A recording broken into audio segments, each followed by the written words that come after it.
বন্দি রানা পর্ব ২। দেখি তোমার মনে আছে কিনা, বললেন বস। দাদুকে? বাংলাদেশ কাউন্টার ইন্টেলিজেন্সের হেডকোয়ার্টার, ঢাকা, সকাল ৯:১০। বিসিআই এর ডিরেক্টর মেজর জেনারেল অবসরপ্রাপ্ত রাহাত খানের চেম্বার। কাঁচা পাকা ভ্রুর ভেতর তীক্ষ্ণ হয়ে আছে ঝকঝকে উজ্জ্বল প্রাচীন চোখ দুটো। তার অন্যতম দুর্ধর্ষ এজেন্ট মাসুদ রানার প্রতিক্রিয়া দেখছেন বিসিআই চিফ। এক সেকেন্ডের জন্য বিব্রত বোধ করল রানা। হোমওয়ার্কে কাঁচা স্কুল ছাত্র মনে হলো নিজেকে। হেড স্যারের রক্তচক্ষুর সামনে পড়ে গুলিয়ে ফেলেছে সব। তারপর মনে পড়ল, জি স্যার, কার কথা বলছেন বুঝতে পারছি। আমাকে অত্যন্ত স্নেহ করেন ভদ্রলোক। দেখা হলেই বুকে জড়িয়ে। হাত তুলে বাধা দিলেন রাহাত খান। স্পষ্ট বোঝা গেল বিরক্ত হয়েছেন। আমি শুধু জানতে চেয়েছি তোমার মনে আছে কিনা তিনি কে। নিজের ভুল বুঝতে পেরে লজ্জা পেল রানা। প্যালেস্টাইন লিবারেশন অর্গানাইজেশনের অন্যতম প্রতিষ্ঠাতা সদস্য স্যার। রাশিয়ার একটা ভার্সিটি থেকে দর্শন ও ইতিহাসে মাস্টার্স করেছেন। পিএলওর সেন্ট্রাল কমিটির স্থায়ী সদস্য। ইয়াসির আরাফাতের প্রধান উপদেষ্টা ছিলেন। খাদেমুল দাউদ। ফিলিস্তিনি মুক্তিযোদ্ধারা সবাই তাকে আদর করে দাদু বলে সম্বোধন করেন। বয়সটা প্রাসঙ্গিক নয়? জি স্যার। দ্রুত মাথা ঝাঁকালো রানা। সম্ভবত গত মাসে ৮০ পেরিয়েছেন। রাহাত খানের চোখে প্রশংসার ক্ষীণ আভাস ফুটল। মিস্টার আরাফাত মারা যাবার পর এই ভদ্রলোকের স্ট্যাটাস সম্পর্কে কিছু জানো তুমি? আবার প্রশ্ন করলেন তিনি। পরবর্তী পিএলও নেতাদের সঙ্গে তার বনিবনা হয়নি, বলল রানা। কারণ চরমপন্থা অবলম্বন, ধর্মীয় গোঁড়ামিকে প্রশ্রয় দান, আত্মঘাতী হওয়া ইত্যাদির ঘোর বিরোধী তিনি। তার লেখা একটা বইয়ের রিভিউ পড়েছি আমি স্যার। বইটাতে এমন সব কথা আছে মেনে নিতে না পেরে ফিলিস্তিনি ধর্মান্ধ জঙ্গিরা তাকে হত্যা করার সিদ্ধান্ত নিয়েছে। তবে পিএলওর সেন্ট্রাল কমিটির পদ থেকে কেউ তাকে সরানোর চেষ্টা করেনি। নেতারাও কেউ তার বিরুদ্ধে কখনো টু শব্দও করেননি। কেন? কারণ স্যার, বইটাতে তিনি একটাও মিথ্যে কথা লেখেননি বা একটাও ভুল তথ্য দেননি। একটু ব্যাখ্যা করতে পারো ঠিক কি আছে বইটায়? জানতে চাইলেন রাহাত খান। মিস্টার দাউদ বলেছেন, সাধারণ ইহুদিরা ফিলিস্তিনিদের শত্রু নয়। শত্রু হলো সুপার পাওয়ার যুক্তরাষ্ট্র আর তার তাবেদার দালালরা। মুসলমান, খ্রিস্টান ও ইহুদি সব সম্প্রদায়ের মধ্যে মার্কিনীদের এই দালালরা নেতা সেজে লুকিয়ে আছে। এদের সাহায্য নিয়ে গোটা বিশ্বে মুসলমানদেরকে হেয় করছে মার্কিন প্রশাসন। উৎসাহ, অস্ত্র, প্রশিক্ষণ, আশ্রয়, ফান্ড ইত্যাদি দিয়ে ইসলামী জঙ্গিবাদ আমেরিকাই সৃষ্টি করেছে। আবার সেটাকে দমন করার নামে দেশে দেশে চাপিয়ে দিচ্ছে অসম যুদ্ধ। উদ্দেশ্য হলো সম্ভাব্য শক্তি হিসেবে মুসলমানরা ভবিষ্যতে দুনিয়ার কোথাও যাতে মাথা তুলতে না পারে। গম্ভীর দেখালো রাহাত খানকে। দাদু সম্পর্কে আর কি জানো তুমি? ইয়াসির আরাফাতের প্রতি অবিচল আস্থা ছিল। তার নেতৃত্বকে কখনো চ্যালেঞ্জ করেননি। মিস্টার আরাফাতকে আমি নানা কাজে সাহায্য করতাম। আমার প্রতি দাদুর ভালোবাসা ও বিশ্বাসে সেটা একটা বড় কারণ। এটুকু বলে চুপ করে থাকলো রানা। ওর সঞ্চয় শেষ হয়ে গেছে। হামাস ক্ষমতায় আসার পর তেল আবিব থেকে খানিকটা দূরে কোথাও একটা সেফ হাউসে লুকিয়ে আছেন মিস্টার দাউদ, বললেন বিসিআই চিফ। তুমি যেমন বললে, কিছু ধর্মান্ধ লোক আগেই তাকে খুন করবে বলে ঘোষণা দিয়েছিল। ওয়াশিংটনের প্ররোচনায় মোসাদও তাকে পেলে ছাড়বে না।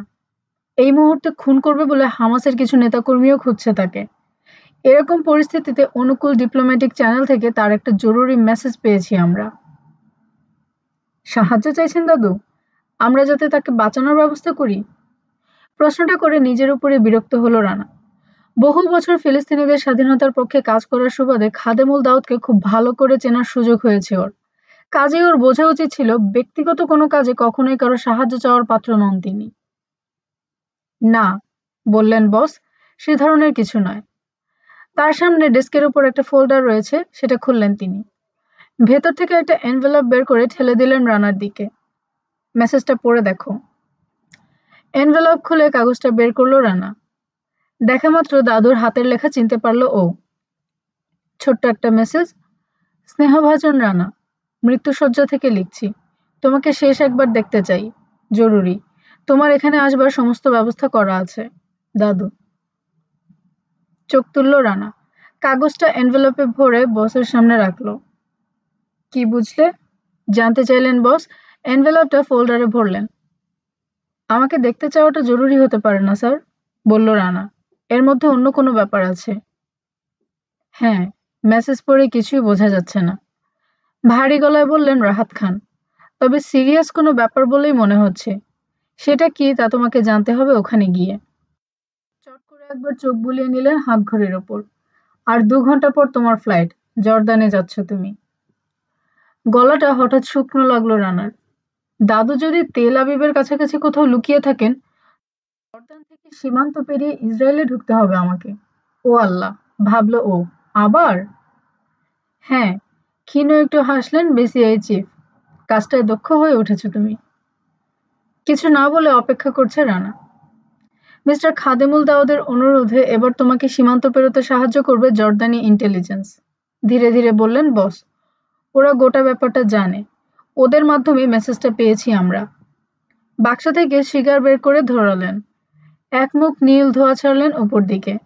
হাভানা চুরুটের ভারী গন্ধে ভরে উঠল কামরা। তুমি কাল জর্দানের সুমাইয়া শহরে পৌঁছালে কুখ্যাত একজন জর্দানি স্মাগলারকে সীমান্ত এলাকা থেকে তুলে এনে আম্মানের একটা সেফ হাউসে আটকে রাখবে ওরা। লোকটা ইহুদি, নাম আবিল আহুদ। সে স্মাগলারদের একটা সিন্ডিকেটের হয়ে কাজ করে। সম্ভবত কালই সীমান্ত পেরিয়ে ইসরায়েলে ঢোকার কথা আবিলের। তার বদলে তার পরিচয় নিয়ে তুমি পেরোবে সীমান্ত।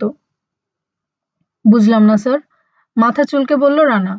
স্মাগলারের পরিচয় নিয়ে যেতে হবে কেন? ঝুঁকিটা তাতে আরো অনেক বেড়ে যায় না?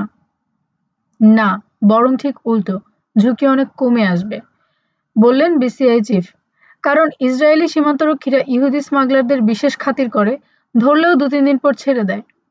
এমনও শোনা গেছে যে ধরা পড়ে কোনো মুসলমান বা খ্রিস্টান স্মাগলার নিজেকে ইহুদি বললে তাকেও ছেড়ে দেওয়া হয়েছে। আশা করা হচ্ছে ধরা পড়লে তোমার বেলায়ও ঠিক তাই ঘটবে। আচ্ছা, বুঝেছি স্যার। আমি আবিলের পরিচয় ও চেহারা নিয়ে সীমান্ত পেরোবো। না, তার চেহারা নিয়ে নয়, বললেন রাহাত খান। জন্মসূত্রে জর্দানের নাগরিক। ইসরায়েলে ঢুকলে তার বিরুদ্ধে গুপ্তচর বৃত্তির অভিযোগ আনা হবে। এই ভয়ে আবিল কখনো ইসরায়েলে ঢোকেনি। স্মাগলার হিসেবে তার নাম সীমান্তের ওপারেও ছড়িয়ে থাকতে পারে, তবে ইসরায়েলে কোথাও তার কোনো ফটোগ্রাফ নেই। আমি তাহলে? আল শাহরিয়ারের কথা মনে আছে তোমার? রানাকে থামিয়ে দিয়ে জানতে চাইলেন বস। তারপর চুরুটে টান দিয়ে চিকন করে ধোঁয়া ছাড়লেন ছাতের দিকে। জি স্যার। চোখের সামনে রোমান্টিক একটা দৃশ্য ভেসে উঠতে অতীতের দিকে ছুটতে চাইল স্মৃতি, তবে সেটাকে ঠেকিয়ে দিতে পারল রানা। মনে আছে। তুমি ওই আল শাহরিয়ারের ছদ্মবেশ নিয়ে সীমান্ত পেরোবে, বললেন রাহাত খান। অন্যান্য কাগজপত্রের সঙ্গে তার ওয়ার্ক পারমিটটাও ইলোরার কাছ থেকে পাবে তুমি। যদি জানাজানি হয়ে যায় যে তুমি আবিল নও, তখন ওই পরিচয়টা দিয়ে বিপদ এড়াবার চেষ্টা করবে। নবায়ন করা না হলেও ওটার একটা বিশ্বাসযোগ্যতা ও গুরুত্ব আছে। আর এটাও সঙ্গে রাখো, কাজে লাগবে। ফোল্ডারটা রানার দিকে ঠেলে দিলেন। জি স্যার। হঠাৎ কিছু মনে পড়ে যাওয়া একটা ফাইল টেনে নিলেন রাহাত খান। এর অর্থ, আর কোনো প্রশ্ন না থাকলে তুমি এবার যেতে পারো রানা। রানা চেয়ার ছেড়ে উঠতে দাঁড়াতে যাবে, এমনি সময় আবার কথা বলে উঠলেন বৃদ্ধ নরম সুরে। আমি আশা করব মিস্টার দাউদের সঙ্গে আলাপটা সেরে যত তাড়াতাড়ি পারো আমার কাছে ফিরে আসবে তুমি। রাজ্যের কাজ জমে আছে এখানে। ফাইলটা খুললেন। ইতস্তত করল রানা। স্যার। হ্যাঁ বলো। ফাইল থেকে মুখ তুললেন না বস। সীমান্ত পেরিয়ে ইসরায়েলে ঢুকলাম, বলল রানা। তারপর স্যার? তারপর কি করতে হবে ফোল্ডারের কাগজগুলো পড়লেই জানতে পারবে সব। ও, ঠিক আছে স্যার। চেয়ার ছাড়ল Rana. Wish you best of luck MR9। Thank you sir. ধীর পায়ে বসের চেম্বার থেকে বেরিয়ে গেল রানা। সেদিনই 3 ঘন্টা পর থাই এয়ারের চার্টার করা একটা প্লেনে বসে রয়েছে রানা। প্লেন ছুটছে মধ্যপ্রাচ্য অভিমুখে। সিটে হেলান দিয়ে চোখ বুজে কল্পনার জগতে হারিয়ে গেছে ও। মনের চোখ দিয়ে আল শাহরিয়ারকে, অর্থাৎ নিজেকে দেখছে। অনেক বছর পর আজ আবার মনে পড়ল মেয়েটির কথা। ভারী সুন্দর দেখতে ছিল ও। আরব বেদুইন নারী যেমনটি হওয়ার কথা, প্রাণচঞ্চল, দুঃসাহসী, স্বাধীনচেতা, বেপরোয়া ও রহস্যময়ী, ঠিক তেমনটিই তাকে দেখেছে রানা। খান আল আসকার কারাগার, রাত 12:30। 3-4 ঘন্টা ধরে একনাগাড়ে ইন্টারোগেশন চলছে। ভাঙবো তবু মচকাবো না, এরকম একটা সিদ্ধান্ত নিয়ে এখনো নিজের ভূমিকায় অটল রয়েছে মাসুদ রানা। নিজেকে একজন আরব বেদুইন আল শাহরিয়ার বলছে ও। বলছে সামারি ট্রায়ালের ম্যাজিস্ট্রেট ভুল করে ওকে আবিল আহুদ ধরে নিয়ে সাজা দিয়েছেন। মোসাদ এজেন্ট লেভি মুভিনও নিজের সন্দেহও পরিত্যাগ করতে রাজি নয়। কয়েদিকে এক পলক দেখেই চেনা চেনা লেগেছে তার। মনে হয়েছে এ লোক তার পূর্ব পরিচিত। কোথায় দেখেছে কতদিন আগে প্রথমে এসব কিছুই মনে পড়ল না।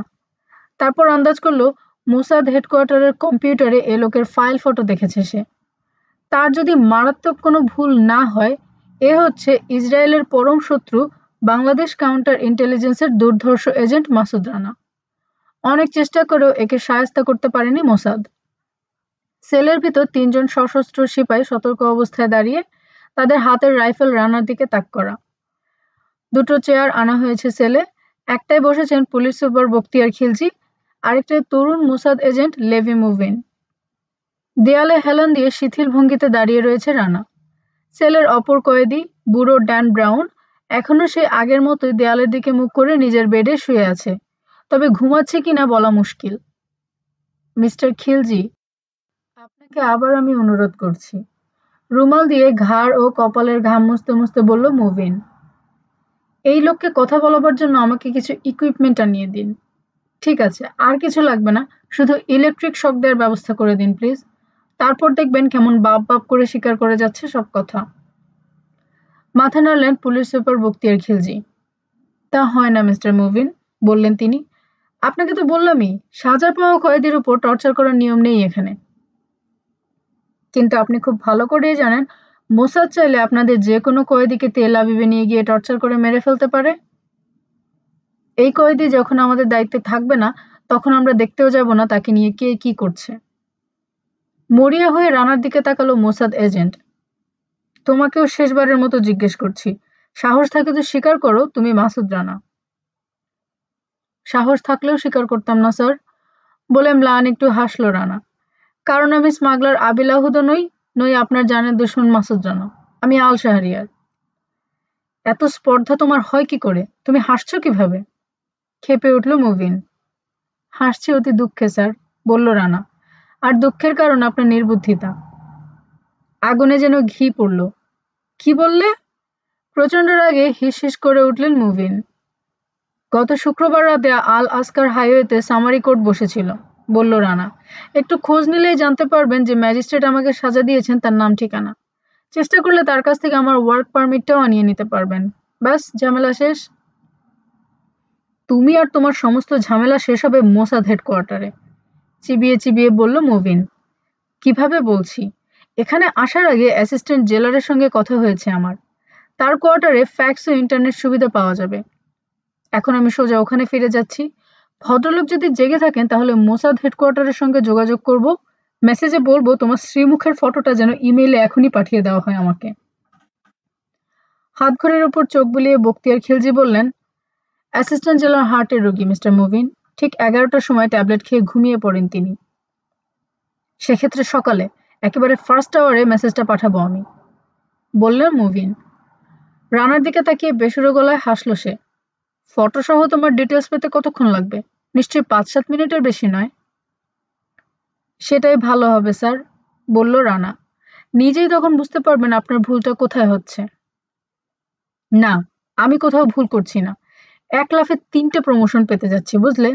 তাছাড়া পুরস্কারের টাকা তো আছেই।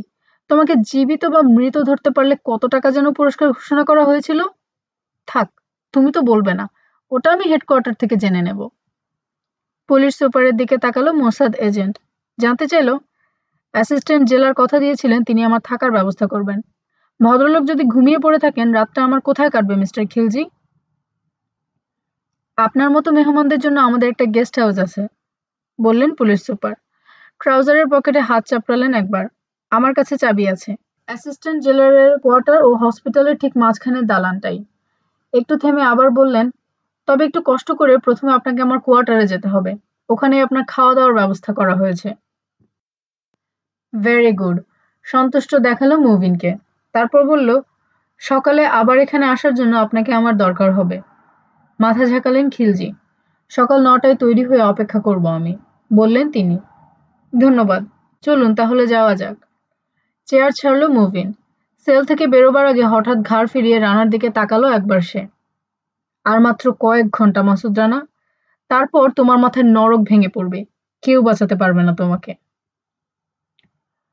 বুধবার ঠিক ভোর ৫টায় জানা গেল লেভি মুভিন খুন হয়েছে। গেস্ট হাউসের কেয়ারটেকার নামাজ পড়তে মসজিদে যাওয়ার জন্য নিজের ঘর থেকে বেরিয়ে উঠানে নেমেছে। চোখে পড়ল গেস্ট রুমের দরজা হা হা করছে।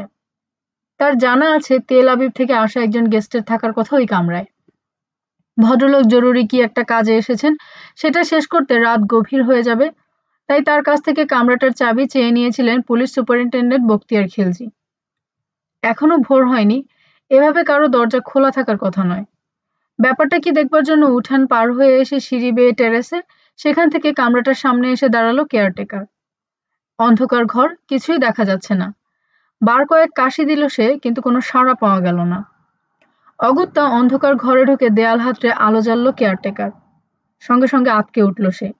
গেস্ট লেভি মুভিন সিটিং রুমের মেঝেতে চিত হয়ে পড়ে আছেন। আতঙ্কে বিস্ফোরিত হয়ে আছে চোখ দুটো।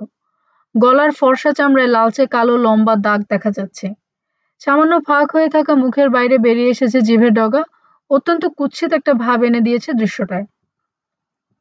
লাশের হাতে এখনো একটা পিস্তল রয়েছে, তবে সেটা থেকে কোনো গুলি হয়েছে কিনা বলা মুশকিল। টেবিলে রাখা টেলিফোনের রিসিভারটা মেঝের কাছাকাছি নেমে এসে ঝুলছে। কয়েক পায়ে গিয়ে ঝুঁকলো কেয়ারটেকার। গেস্টের গায়ে হাত দিয়ে উত্তাপ নিল। অনেক আগেই ঠান্ডা হয়ে গেছে লাশ। অন্তত 2 ঘন্টা আগে খুন হয়েছে লোকটা। পুলিশ সুপারকে খবর দেওয়ার জন্য ছুটে কামরাটা থেকে বেরিয়ে গেল কেয়ারটেকার। কথাতেই তো আছে যে চোর পালালে বুদ্ধি বাড়ে। খান আল আসকার কারাগারেও ঠিক তাই হতে দেখা গেল। সকাল 6টার মধ্যে জেলখানার ভেতর খবরটা ছড়িয়ে পড়ল পাঁচিলের ওপারে অফিসার্স গেস্ট রুমে এক ভদ্রলোক খুন হয়েছেন। 6:30টায় অ্যাসিস্ট্যান্ট জেলারকে নিয়ে ডি ব্লক পরিদর্শনে এলেন পুলিশ সুপার বখতিয়ার খিলজি। প্রথমেই সরাসরি ড্যান ব্রাউন আর রানার সেলের সামনে হাজির হলেন তারা। সেলে রানা আছে, এটা দেখে পুলিশ সুপার যেন খুবই হতাশ হলেন। অন্তত রানার তাই মনে হলো। এরপর তারা সেলের তালাটা বেশ কিছুক্ষণ নেড়েচেড়ে পরীক্ষা করলেন। সবশেষে বুড়ো ড্যান ব্রাউনকে সেল থেকে বের করে নিয়ে গেলেন। অন্য কোথাও আলাদাভাবে জেরা করবেন তাকে। আশ্চর্য সরল বুড়ো লোকটার সঙ্গে এই কদিনেই দারুণ সখ্য গড়ে উঠেছে রানার। স্ত্রী হত্যার দায়ে যাবজ্জীবন খাটছে সে। তার পেশা ছিল চাবি বানানো। ড্যান ব্রাউন খ্রিস্টান হলেও একজন প্যালেস্টাইনি হিসেবে স্বাধীনতা আন্দোলনের একনিষ্ঠ সমর্থক সে। ইয়াসির আরাফাত তারও শ্রদ্ধেয় নেতা ছিলেন। ক্যান্সারে আক্রান্ত স্ত্রীকে হত্যা করার প্রসঙ্গে কোনো রাগঢাক নেই তার। খুব বেশি ভালোবাসতাম, তাই তার কষ্ট সহ্য করতে না পেরে ঘুম পাড়িয়ে দিয়েছি, রানাকে অকপটে জানিয়েছে সে। 40টা ঘুমের ট্যাবলেট ভর্তি একটা শিশি কিনে এনেছিল ডিসপেন্সারি থেকে।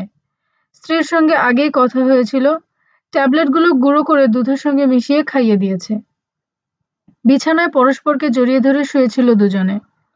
কয়েক ঘন্টা পর বাড়ি থেকে বেরিয়ে প্রতিবেশীদের খবর দিয়েছে স্ত্রী মারা গেছে। সবাই কেমন যেন হকচকিয়ে গিয়েছিল। ব্রাউনের ধারণা তাদেরই কেউ খবর দিয়েছে পুলিশকে। পুলিশ জানতে চেয়েছে কিভাবে কি হয়েছে। যা সত্যি তাই বলেছে ব্রাউন। ব্যাস, বিচার করে যাবজ্জীবন দিয়ে দিয়েছে ইসরায়েলি কোর্টের বিচারক। ব্রাউন অবশ্য আপিল করতে পারত, কিন্তু করেনি। স্ত্রীর মৃত্যুর পর জীবনের আর কোনো অর্থ ছিল না তার কাছে। নিজের জীবন কাহিনীর প্রায় পুরোটাই রানাকে শুনিয়েছে ব্রাউন। নানা প্রশ্ন করে রানা সম্পর্কেও অনেক কথা জেনে নিয়েছে সে। রানা যা বলেনি তাও বুঝে নিয়েছে তীক্ষ্ণ বুদ্ধি বলে। গতরাতে নিজেই যেচে পড়ে খুলে দিয়েছে তালাটা। রানাও আপত্তি করেনি। এসব কাজে রুমমেটকে জড়িয়ে নিলে সুবিধা, তার তরফ থেকে ভয়ের কিছু থাকে না আর। আধ ঘন্টা পর ফিরে এলো বুড়ো ব্রাউন। 32 পাটি দাঁত বের করে হাসছে। জিজ্ঞেস করলো আপনি সেল থেকে বেরিয়েছিলেন কিনা। আপনি কি বললেন? কি আর বলবো, ভান করলাম আকাশ থেকে পড়েছি। ইঙ্গিতে সেলের গেটটা দেখালো রানা। ওদিকে তাকান। রানার দৃষ্টি অনুসরণ করে তাকালো বুড়ো ব্রাউন। সুর করে শীষ বাজালো সে। জিসাস, নতুন তালা! একেই বলে চোর পালালে বুদ্ধি বাড়ে। কখন বদলালো? আপনি ফিরে আসার 10 মিনিট আগে, বলল রানা। অদ্ভুত এক ভঙ্গিতে কাঁধ ঝাঁকালো ব্রাউন। ঠোঁটের কোণে এক চিলতে শ্লেষাত্মক হাসি লেগে রয়েছে। মানে? একাধারে কৌতুক ও কৌতূহল বোধ করছে রানা। যতবারই বদলাক এসব তালা খোলা বা লাগানো আমার কাছে ডাল ভাত, বলল বুড়ো। রানাকে সন্দিহান দেখাচ্ছে। তাই কি? এটাও খুলতে পারবেন? দেখতে চান? উত্তরের অপেক্ষায় না থেকে বেডসাইড লকার থেকে সাধারণ একটা চামচ বের করলো ব্রাউন। ধীর পায়ে হেঁটে তালাটার সামনে গিয়ে দাঁড়ালো। এক মুহূর্ত কান পেতে থাকলো সে, তারপর একটা হাঁটু গাড়ল মেঝেতে। প্রায় ৬ বর্গ ইঞ্চি ইস্পাতের প্লেট দিয়ে ঢাকা তালাটা। চামচের হাতলটা দ্রুত প্লেটের কিনারা ও জ্যাম এর মাঝখানে ঢুকিয়ে দিল ব্রাউন। মিনিট কয়েক ঘোরালো ওটা, থামলো হঠাৎ ক্লিক করে একটা আওয়াজ হতে। তালা খুলে দিয়েছি, আপনি বেরিয়ে যেতে পারেন, সহাস্যে বলল সে। বেরোবার ইচ্ছে থাকলে কেউ ফিরে আসে? ফিসফিস করলো রানা, তারপর মাথা নাড়ল। ফিরে এসেছি কারণ কারো সাহায্য ছাড়া এই এলাকা থেকে পালানো সম্ভব নয়। একটু থেমে আবার বলল, তবে আপনি সত্যি আমাকে হতবাক করে দিয়েছেন। এরকম একটা জাদু জানার পরও কি কারণে ১২টা বছর জেলে কাটালেন বলুন তো? হাসল বুড়ো। এই জেল থেকে বেরিয়ে স্বাধীনতার স্বাদ পেতে হলে ৩টে বাধা টপকাতে হবে, বলল সে। প্রথম বাধা তালা খোলা, দ্বিতীয় বাধা জেলখানার বাইরে বেরোনো, তৃতীয় বাধা এলাকা ছেড়ে নিরাপদ দূরত্বে সরে যাওয়া। আমি মাত্র একটা বাধা দূর করতে পারি, প্রথমটা। মাথা ঝাঁকালো রানা। আমিও তাই, বলল ও। তালাটা আবার লাগিয়ে দিয়ে নিজের বেডে ফিরে এলো ব্রাউন। রানার দিকে সিগারেটের একটা প্যাকেট ছুড়ে দিল। এখান থেকে রওনা হয়ে উঠানে পৌঁছতে হলে আরো অন্তত 4টে তালা খুলতে হবে। প্রায় প্রতিটি গেটে পাহারা আছে। শুধু একটা চামচ দিয়ে কাজ হবে না। জানি না কিভাবে আপনি। ভাগ্য সহায়তা করলে যে কোনো কঠিন কাজও পানির মতো সহজ হয়ে যায়, বলল রানা। এদিকে আসুন, দেখাচ্ছি। দ্রুত একটা হাত তুলে মাথা নাড়ল ব্রাউন। না, আমার না জানাটাই আপনার জন্য নিরাপদ। আজ একটু বেশি বেলা করে কয়লা খনিতে কাজ করতে নিয়ে যাওয়া হলো ওদেরকে। লাঞ্চ আওয়ারে ফেরার সময় শুনল তেতলার ডির বদলে 4তলার বি ব্লকে সরিয়ে দেওয়া হয়েছে ওদের দুজনকে। ব্যাপারটার বিশেষ কোনো তাৎপর্য আছে বলে মনে হলো না রানার, কারণ খবর নিতে গিয়ে জানতে পারলো একা শুধু ওদেরকে নয়, আরো অনেক কয়েদিকে এক সেল থেকেও সরিয়ে অন্য সেলে পাঠানো হয়েছে। বিকেলের দিকে আরো খবর কানে এলো রানার। একজন প্রথম শ্রেণীর ম্যাজিস্ট্রেটকে প্রধান করে তদন্ত কমিটি গঠন করা হয়েছে। কমিটিতে অ্যাসিস্ট্যান্ট জেলার ও পুলিশ সুপার বখতিয়ার খিলজিও আছেন। কমিটির কাজ হবে মুভি লেভিন হত্যাকাণ্ডের সঙ্গে কারাগারের কোনো কয়েদি, বিশেষ করে আবিল আহুদ কোনোভাবে জড়িত কিনা খতিয়ে দেখা। কমিটিকে নির্দেশ দেওয়া হয়েছে 1 হপ্তার মধ্যে রিপোর্ট জমা দিতে হবে। রানা ভাবল, আশা করা যায় এই কমিটির রিপোর্ট না পাওয়া পর্যন্ত মোসাদ আর কাউকে খান আল আসকারে পাঠাবে না। যা করার তার আগেই করতে হবে ওকে। তবে এখনো কোনো ধারণা নেই কি করার আছে ওর। জেলের বাইরে বেরোনো আর এলাকা ছেড়ে নিরাপদে দূরে সরে যাওয়া দুটো সম্পূর্ণ আলাদা সমস্যা। শেষ সমস্যাটার কোনো সমাধান জানা নেই ওর। পরদিন বৃহস্পতিবার দুপুরবেলা কয়লা খনি থেকে ফিরে বিশ্রাম নিচ্ছে রানা। করিডোর থেকে পায়ের আওয়াজ ভেসে এলো। কয়েক সেকেন্ড পর হেড কনস্টেবল ওদের সেলের সামনে এসে দাঁড়ালো। সঙ্গে দুজন সশস্ত্র সিপাহী রয়েছে। তাদের একজন তালা খুলল। হেড কনস্টেবল বলল, আবিল আহুদ, বেরিয়ে এসো, তোমার সঙ্গে একজন দেখা করতে এসেছেন।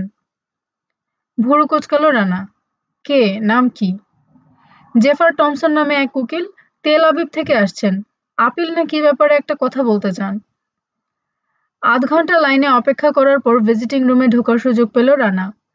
ডিউটি অফিসার ভেতরে নিয়ে এসে ছোট্ট কিউবিকলে বসালো ওকে। দুপাশের কিউবিকল থেকে ভোঁতা ও দুর্বোধ্য কথাবার্তা ভেসে আসছে, কিছুই বোঝা যাচ্ছে না। মিনিট 2 পর দরজা খুলে ভেতরে ঢুকলো জেফার টমসন।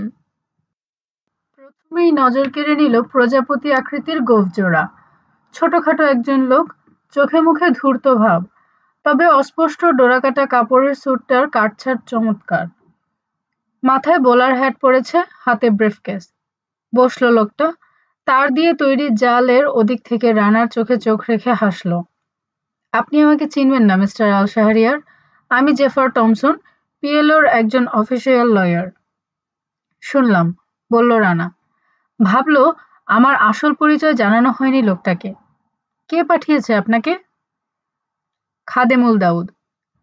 এক মুহূর্ত পর রানা বলল, কিন্তু তার পাঠানো মেসেজে বলা হয়েছে তৈয়বিয়ান ব্রাদার্সের ওয়্যারহাউস থেকে আলাউই নামে এক লোক আমাকে নিতে আসবে। আপনি ধরা পড়ে যাওয়ায় ওই প্ল্যান বাতিল হয়ে গেছে, জানালো টমসন। দাদু তাহলে সব খবরই রাখছেন? তিনিই পাঠালেন আপনাকে? সরাসরি নয়, ক্ষীণ একটু হাসল টমসন। তার গর্দান নেওয়ার জন্য এক পায়ে খাড়া হয়ে আছে ইসরায়েলি সরকার। তেল আবিবের কাছে কোথাও একটা সেফ হাউসে লুকিয়ে আছেন তিনি। বেশ অনেকদিন থেকে একান্ত ঘনিষ্ঠজন ছাড়া কেউ তার সঙ্গে দেখা করতে পারে না। পরিস্থিতিই তাকে এরকম ব্যবস্থা নিতে বাধ্য করেছে। সংগঠন হিসেবে পিএলও প্রায় শেষ। টাকা খেয়ে ইসরায়েল ও আমেরিকার হয়ে কাজ করছেন নেতাকর্মীরা। তাদেরকে তিনি বিশ্বাস করতে পারছেন না। আরেকদিকে হামাস তাকে খুন করবে বলে খুঁজছে। অতীতে তাদের কঠোর সমালোচনা করেছেন বলে। আমি মাত্র একবার তার সাক্ষাৎ পেয়েছি, তাও তেল আবিবের ওদিকটায় নয়। তারপর থেকে যোগাযোগ রাখছি আরেকজনের ঠিকানার মাধ্যমে, কখনো কুরিয়ার সার্ভিসে, কখনো মোবাইল ফোনে। কেন এসেছেন আপনি? আমাকে তো বলা হয়েছে কেসটা আপিলযোগ্য নয়। না, তা নয়। তার ডাকে সাড়া দিয়ে জর্দান থেকে ইসরায়েলে ঢুকে ধরা পড়ে গেছেন আপনি। কাজেই আপনাকে এখান থেকে বের করে নিয়ে যাওয়াটা কর্তব্য বলে মনে করছেন তিনি। কিভাবে? আল মোস্তফা নামে এক কয়েদি মাস তিনেক আগে এখান থেকে ছাড়া পেয়েছে, বলল টমসন। তার বড় ভাই ঠিকাদার, এদিককার কয়লা পরিবহন করে। সেই সূত্রে এদিকে আসা যাওয়া আছে মোস্তফার। কোনো এক লোকের মাধ্যমে তার কাছ থেকে কাল রাতে ইন্টারেস্টিং একটা খবর পেয়েছেন দাদু। খবরটা হলো, মোসাদের একজন এজেন্ট আপনাকে ইন্টারোগেশন করতে এসে অফিসার্স কোয়ার্টারে খুন হয়ে গেছে। দাদুকে ধারণা দেওয়া হয়েছে জেল থেকে বেরিয়ে আপনিই কাজটা করেছেন। হ্যাঁ বা না কিছুই বলছে না রানা। এই কয়েদিটাকে আল মোস্তফা, জানতে চাইল ও। এক সেকেন্ড ইতস্তত করে টমসন বলল, তার সম্পর্কে বেশি কিছু আমি জানি না। এটা তো জানেন কি অপরাধে জেল খাটছিল? একটু কঠিন সুরে জানতে চাইল রানা। তা জানি, অনিচ্ছা সত্ত্বেও বলল টমসন। ছিনতাই করে ধরা পড়েছিল। আপনারা লোক পেলেন না? কাজ ঝাঁকালো উকিল। মোস্তফা এখন ভালো হয়ে গেছে। বুঝতে পারছেন না, তা না হলে কি ইসরায়েলিরা তাকে এরকম একটা স্পর্শকাতর জায়গায় আসা যাওয়া করতে দেয়? রানার ঠোঁটে তিক্ত হাসি। ভালো, কাদের কাছে? নিশ্চয়ই পিএলওর কাছেও। তা না হলে দাদু কি তাকে এই কাজের দায়িত্ব দিতেন? হুম, কথাটা কি সত্যি? এই প্রথম টমসনের কণ্ঠস্বরে জরুরি তাগাদা সুর শোনা গেল। এখান থেকে বেরোবার পথ জানা আছে আপনার? যদি থাকে, তাহলে বাকিটা দাদুর নির্দেশ মোতাবেক করা হবে। কেউ একজন এই এলাকা থেকে বের করে নিয়ে যাবে আপনাকে। কিভাবে করবে সেটা? সামনের দিকে ঝুঁকে আরো কাছাকাছি হলো পিএলওর অফিসিয়াল উকিল। আপনাকে তো কুয়ারিতে ইতিমধ্যে নিয়ে যাওয়া হয়েছে, তাই না? নদী ও খনির মাঝখানে টিনের শেডগুলো দেখেছেন নিশ্চয়ই। দেখেছি। ওগুলোর পেছনে রেল লাইন আছে, যাতে কয়লা ভর্তি ট্রলি ও ওয়াগন চলে। আমাকে কি করতে হবে? সেটা নির্ভর করবে জেল থেকে কখন আপনি বেরোতে পারবেন তার উপর, বলল টমসন। যদি ভোর হবার অনেক আগেই টিন শেডের পেছনে পৌঁছাতে পারেন, তাহলে তখনই আপনাকে একটা ওয়াগনে তুলে দেওয়া হবে। আপনার জন্য একটা ওয়াগন আলাদা করে রাখা হবে। তাতে একটা ইস্পাতের ট্রে থাকবে। ট্রের নিচে থাকবেন আপনি, উপরে কয়লা। সারা রাতে কয়লা পরিবহনের কাজ চলে, তেমন কোনো পাহারাও থাকে না। কাজেই কোনো সমস্যা হবার কথা নয়। ওয়াগন থেকে আপনাকে বের করা হবে 10 মাইল দূরে একটা কয়লার ডিপোয়। আর যদি এখান থেকে আমার বেরোতে দেরি হয়ে যায়? জানতে চাইল রানা। কাজ ঝাঁকালো টমসন। সেক্ষেত্রে ঝুঁকি নিতে হবে। কাছাকাছি কোথাও লুকিয়ে থাকবেন আপনি। সকাল 7:30টায় দেখবেন কয়লা খনির দিকে মিছিলের মতো যাচ্ছে কয়েদিরা। আড়াল থেকে বেরিয়ে স্রেফ মিশে যাবেন তাদের ভিড়ে। বেশ কিছু কয়েদি টিনশেডের দিকে কাজ করতে যাবে। আপনিও যাবেন তাদের সঙ্গে। এখানে ভাগ্য আপনাকে নিয়ে খেলবে। তাদের কেউ আপনাকে চিনে ফেললে কি ঘটবে বলা মুশকিল। ধরুন চিনল না, তারপর? মোস্তফার লোক 20 জন কয়েদিকে কয়লার ডিপোতে নিয়ে যাবে, তাদের সঙ্গে আপনিও থাকবেন।